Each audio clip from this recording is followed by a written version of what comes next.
Meus amados, ter luz própria, sabe, ser uma pessoa para frente, iluminada, é muito bom, não é? Você ter alegria, ter força, encantar as pessoas, é maravilhoso, mas tem um preço. Você ser um bom profissional é maravilhoso, mas tem um preço. Você fazer coisas bonitas é maravilhoso, você ser um artista, né? Ser a Larissa Manoela, polêmica, é maravilhoso, mas tem um preço. Ser a Xuxa é maravilhoso, mas tem um preço. Tem um preço, não é? Porque você vai atrair pessoas boas, mas também na sua vida você vai atrair muitas pessoas ruins. Quer que eu diga um pouco mais? E quanto mais você sobe, você atrai mais gente ruim do que gente boa. Aproveitadores, pessoas oportunistas, pessoas mentirosas, safadas, ordinárias. Claro que não aqui em Londrina, mas por aí atrai, é assim que a coisa funciona. A palavra hoje fala de uma mulher chamada Sara, que era o mesmo nome da mulher do Abraão. Sara era uma mulher honrada, direita, honesta, íntegra, uma mulher trabalhadora, linda, jovem, cheia de vida, de sonhos, mas amaldiçoada. E aí você vai dizer, mas padre, veio então a maldição da onde? De uma amiga, de uma inimiga?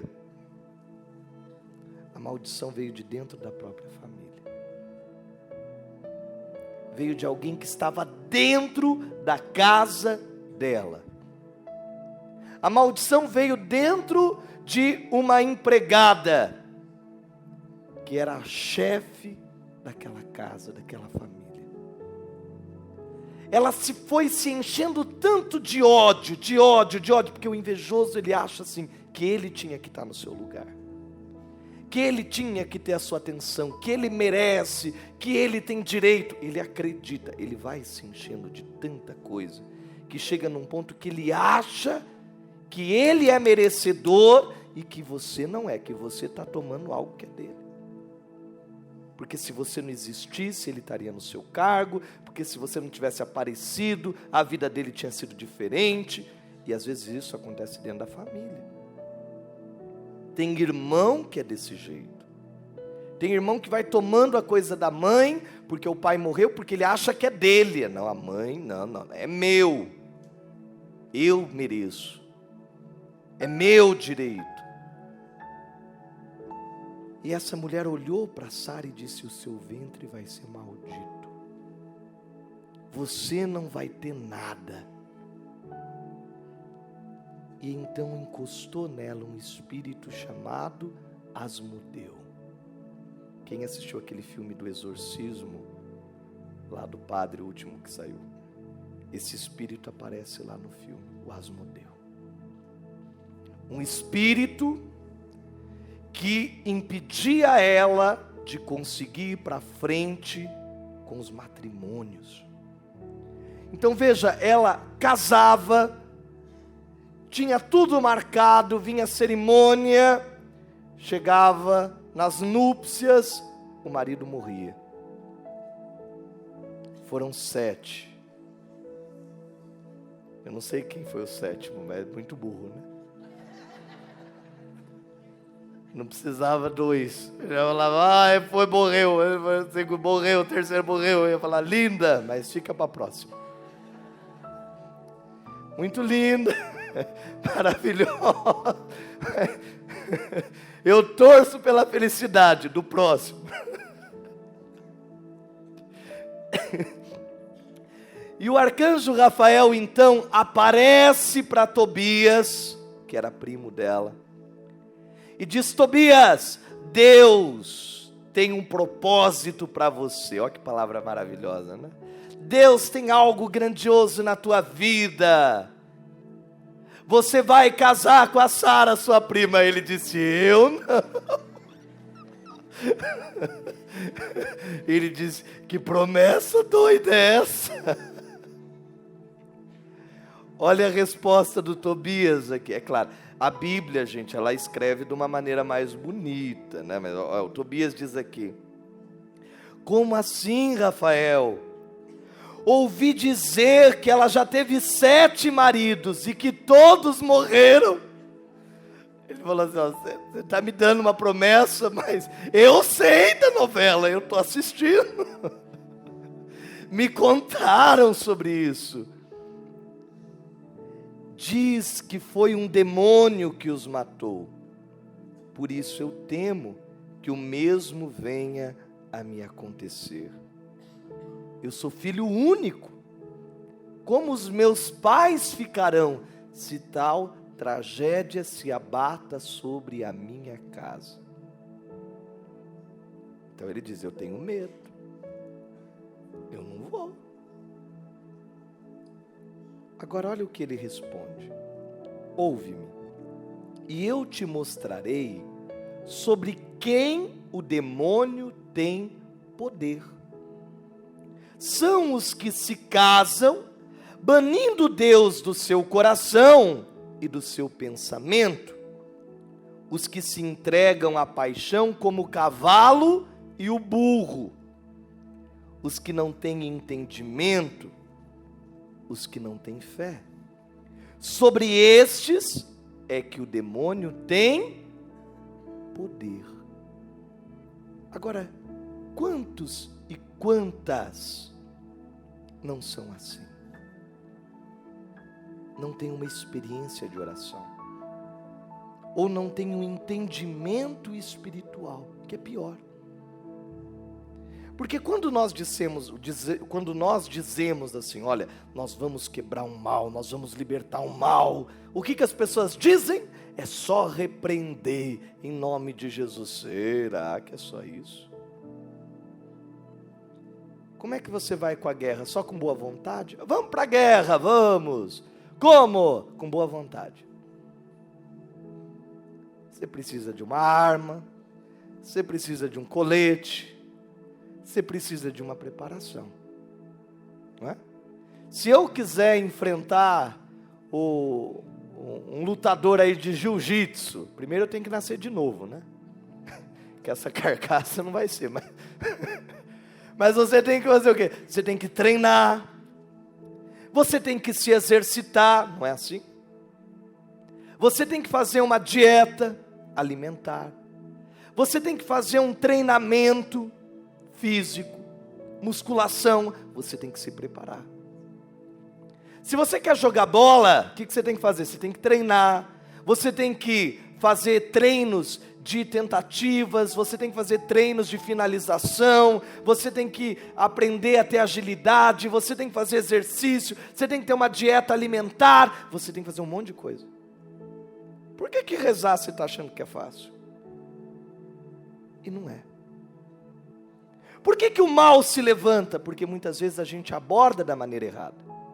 Então as pessoas chegam e dizem: padre, meu filho está no vício da droga, meu filho está saindo, está indo na noitada. E aí eu digo: ele não está gostando? Tá, então vai ser mais difícil. Porque primeiro não é ir no problema, primeiro você tem que tocar o coração dele. Porque se você não converter ele, você vai gastar muita palavra, você vai mexer com muita coisa, e você vai tirar para uma porta e vai voltar para outra. Porque você não vai ter legalidade. Qual é a primeira oração que você tem que fazer? Para Deus converter o coração daquela pessoa. Se Deus converter, se Deus aquebrantar aquele coração, o resto Deus vai fazer. Aí ele vai mudar de vida, ele vai largar da bebida, ele vai largar da droga, ele vai se tornar uma pessoa melhor. O que as pessoas fazem? em nome de Jesus, saia esse espírito. Sai, vem em cima do céu, te adoece, te derruba, acaba com a sua vida e volta para o seu filho. Porque ele mesmo chama. Muitas vezes ele mesmo vai atrás dessas pombagiras, desses espíritos, vai atrás das mulheres da vida, e ele traz o espírito de volta. Então a abordagem é errada. Muitas vezes a gente vai levantar uma oração forte, mexer com coisa pesada, e não jejua, não ora. Vocês acham que o padre vem aqui fazer exorcismo, oração forte, de qualquer jeito? Você acha que dá para mexer com coisas densas, obscuras, maldições de família, de qualquer jeito? Entra aqui igual um doido. Vamos quebrar a maldição. Você está achando que o Espírito, ele vai respeitar se você não tiver autoridade? Então olha o que o anjo disse para ele. Sabe quem é instrumento do demônio? Os que agem como animais. Vive aí, igual cavalo burro, comendo, multiplicando, bebendo, correndo para o caminho e vivendo como se não tivesse amanhã. Nós não somos animais, nós somos seres racionais. E o que a gente tem que fazer como filho de Deus? Primeiro, jejum. A maioria não sabe jejuar.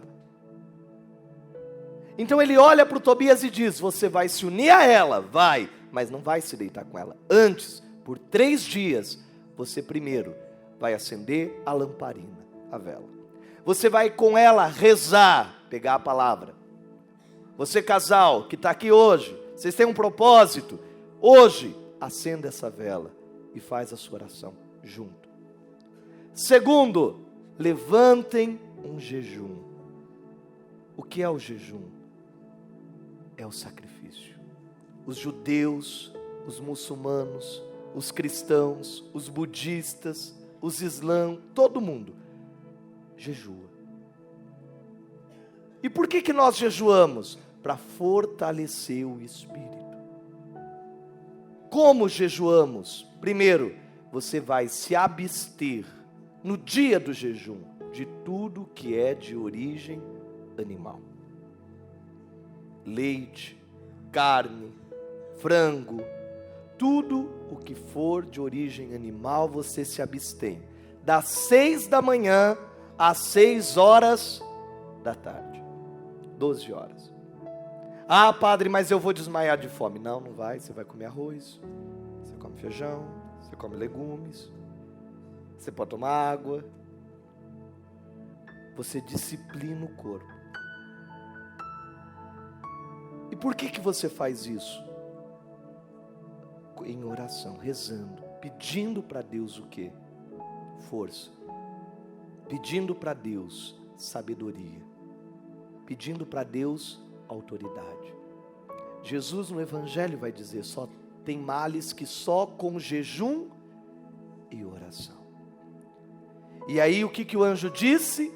Nesse segundo dia, vocês acenderão o incenso.